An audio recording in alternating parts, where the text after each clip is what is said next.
Is this Apple's most failed product? This is the 2013 Mac Pro, and it's about 12 years old. This was one of Apple's most hyped product when they actually announced it, and they showed off all of the details. There was one problem: heat.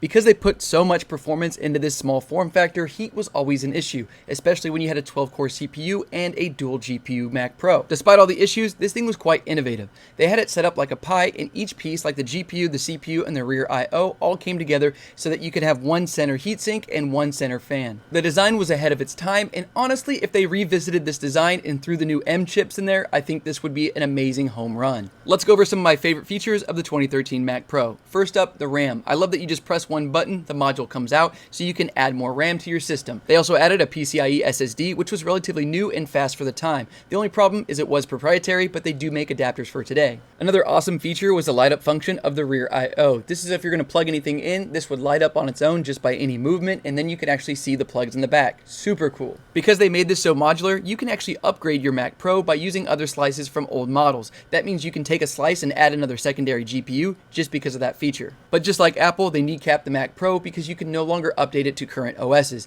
There is some workarounds, which is what we're doing, so stay tuned for all the different upgrades that we're doing to this. One of the coolest things is you can actually get an adapter for a Thunderbolt 2, and then we can put it to USB-C. This will allow us to use an external GPU so we can get even more performance out of this. Plus, we added a 12-core CPU that'll be in the mail this week.